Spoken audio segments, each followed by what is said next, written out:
This channel is very nearly at 40,000 subscribers, so if you have not subscribed already, then please do so. About half of the people that watch these videos are not subscribed, so if you fall into that 50%, then you might as well just subscribe.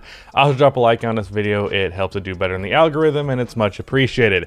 But with that out of the way, it's hot takes, you know what it is, so let's just jump right into it. Bam Adebayo should be in Defensive Player of the Year conversation. I mean, yeah, he should be. He's one of the best defensive players in the league. Some days I would argue he's the best defensive player in the league. The only reason I really think that Ben is in conversations over Bam is just that the media has kind of gone that way. Not necessarily that Ben is like that much better of a defensive player. And I really, my pick for Defensive Player of the Year right now has to be Rudy Gobert, just because the Jazz are as good as they are and they're a good defense yet again after they were not as great defensively last year. So I would give that award to Rudy Gobert, but really Defensive Player of the Year is one of the toughest awards to pick the winner for, because like there's no set like this is what a Defensive Player of the Year is. Generally it's a big man, and you usually have to be one of the top 5 or so defenses in the league, and that's about it. But it can even not be a big man sometimes, and it's tough to gauge because it's not like blocks or steals. It's really defensive impact, and the advanced stats on that can be difficult. It's really probably the most eye test award that exists. So that's that. The Knicks can beat the Bucks in a playoff series. I mean, they could, but I seriously doubt they would. So yeah, I'm not betting on that one. Joel Embiid is the MVP, and the reason he has more free throws than Jokic is because he can't be stopped, so they have to foul. I mean, Jokic can't be stopped either, but he doesn't play for the foul to the extent that Embiid does, not nearly the extent that Embiid does, and that's fine. I've said before, like Jokic fans complaining about him not getting called, it's like Jokic actively avoids contact pretty consistently, so I'm not too annoyed with the fact that he doesn't average that many free throws. But Joel Embiid is not the MVP at this point. I don't know. Jokic has played how many more games than Embiid? Like, you can't have that big of a difference in games and expect to win MVP over another guy who's putting up numbers just as good as you on a team that's just as successful. Yeah, he's not winning MVP. It's just simply not the case. Julius Randle is better than Zion. No, I don't think it's as big of a difference as some would make it out to be, but I'm going to say no on that one. Julius Randle is a much better shooter and a little bit better of a playmaker, but Zion at this point is like simply one of the 5 best scorers in the league. And he's also a pretty damn good playmaker, so I'm not going to say that Julius Randle is better than Zion, but I did see some people like making a take like this, and a bunch of people jumped on them for it. I don't think it's as big of a difference as someone make it out to be, but still, Zion is definitely better. Darius Garland has Damian Lillard-like potential. The only thing holding him back is the lack of coaching on the Cavs. I would not say he has Dame potential, because you got to remember, Dame came into the league and was like a star player pretty much immediately. So that's a high bar right there for Darius. I don't think he gets that good. He averages like 17 and 6 right now on 3% below league average for shooting last I checked. So he has room to grow. He is a much better playmaker this year than I thought he would really ever be. And it seems like he's going to be a really good playmaker throughout his career, and better than Dame is in that regard. But I don't think he's going to be nearly the scorer that Dame is. He's not a big guard like Dame is. Like, Dame is short, but like he's just a point guard height, but he's like strong and he's very athletic. Darius really isn't very athletic, nor is he big and strong. He's really skinny. I don't think that's really an apt comparison at all. They don't even really play that alike, other than the fact that like Darius Garland is a point guard that shoots threes. Is that all it takes to be a Damian Lillard type? I don't see that one. Prime Draymond Green is more valuable than prime Klay Thompson.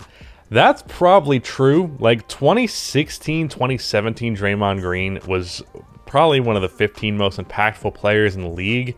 And I don't know if Klay Thompson broke that class there. Klay is a better player, but like this is a whole, I made a deep dive about this. Like, he's a more talented player, a more skilled player, but like at the same time, Draymond's like more impactful though. So who's better? All I know is that in terms of like the 2016 Warriors, I think Draymond mattered more to that team than Klay Thompson did. I guess that's a hot take. Well, that's the series, but like, yeah, that's my hot take. There you go. I think Jimmy Butler and Paul George are better than Carmelo Anthony ever was. I'm going to agree on that one. That's going to piss some people off, but like Carmelo Anthony, he is pretty damn overrated by quite a bit of people. Melo was an incredibly talented scorer, and that was pretty much it. Meanwhile, Jimmy Butler is not... I think Jimmy Butler is a little bit more difficult a comparison, but a peak Paul George was able to produce points pretty similarly to Melo, even if Melo had a better all-around game and especially was a miles better mid-range shooter. But also Paul was a much better playmaker, and then defensively, it's night and fucking day. So I'm taking prime Paul George, like peak like 2018 Paul George over Carmelo Anthony, and then Jimmy Butler, like last year, what he was doing, the thing that separates Butler, even though he's not nearly the offensive or at least scoring talent like Carmelo Anthony was, he is a miles better playmaker, a miles better defensive player, but more importantly than that, he has a great leadership quality and a killer mentality. I truly think that Jimmy Butler possesses is more valuable than having the mid-range jab step that Carmelo Anthony had. Like, I absolutely think you can build a team that goes to the finals a lot easier around Jimmy Butler than Carmelo Anthony, and I suppose Jimmy proved that last year. So, yeah. And I'll say Melo has not had the best supporting casts around him in his career. He hasn't had the worst, but he hasn't had the best. It's not like he's had the best opportunity to be the most winning player. And I don't agree with the notion that he's an outright loser, but I don't think he has the winning and the killer mentality that Jimmy Butler does and the defense that Paul George does, while Paul George was able to be as high volume of a scorer, at least close to it, as Carmelo Anthony was. So yeah, I agree with this take, and it's going to annoy a lot of people, but it is what it is. Oh well. And what is funny about that is actually that that take, or not about that, Carmelo Anthony is like, prime Carmelo Anthony is one of my favorite players to watch. Like, watch highlights, watch old games of his, because I fucking love players that shoot mid-range jump shots and shoot them at an incredible rate, which is what Carmelo Anthony does and did, but this doesn't make him like actually as great as a lot of people act like he is. The Rusty and Mojo show should be averaging at least 15,000 views per episode, but it is sadly slept on. See, that's just facts right there. You should go watch the podcast. Genuinely though, that podcast is so much fucking fun to do that I don't care how the videos perform, but I do think it's a good podcast, and we just talk about random bullshit there. It's not like purely basketball. It's actually little basketball. It's just like, the last episode is titled like, who would win in a one-on-one between King Kong and Godzilla? Like, this is the kind of stupid shit we talk about on there. So yeah, that's the podcast. Go watch it if you haven't yet, or don't. I don't care. Coby White is a top 10 point guard. Well, first of all, Coby White is not a point guard, and second of all, that's a stupid ass thing to say. Like, fuck no, not even close. Not even fucking close to top 10 point guard. That's absolutely ludicrous to believe. Even I don't think Aki, who is the biggest Coby White simp that exists, would go as far as to say that Coby White is a top 10 point guard. Abso-fucking-lutely not that. That's ludicrous. You are a top 10 idiot, sir. Paul George, James Harden, and Kyrie Irving are all top 10 shooters of all time. I would actually have to write out the list of shooters that I think are definitely better than these guys, but I do think all of them like can crack into that type of territory.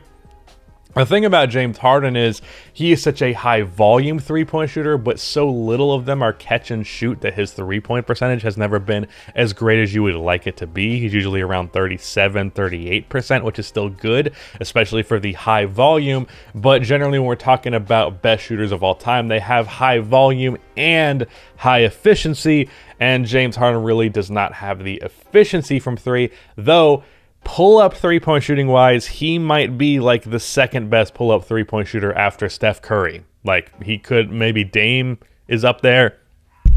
Yeah, I just punched my mic. Maybe Dame is above James Harden in that category, but like genuinely, like, three-point shooting off of the dribble, James Harden is the best of the best. And then Paul George, I've said before, I think on another Hot Takes video, he is incredibly underrated all time as a three-point shooter because he's been a great three-point shooter through the past couple of years. Like, his numbers are only comparable to like Klay Thompson the past like 4 seasons or so, which is very good company in that regard. I believe Klay Thompson to be the second best shooter of all time. So good ass company there. And then Kyrie Irving, if we're talking shooting overall, like all over the court, sure. Just pure three-point shooting, I think his volume for his career could be higher. I do think it'll eventually get higher because lately he's like a 7-8 3-point attempts per game guy, but not historically. It's more of a new thing. So it's probably eventually Kyrie will probably crack that category, but I don't think he's there right now.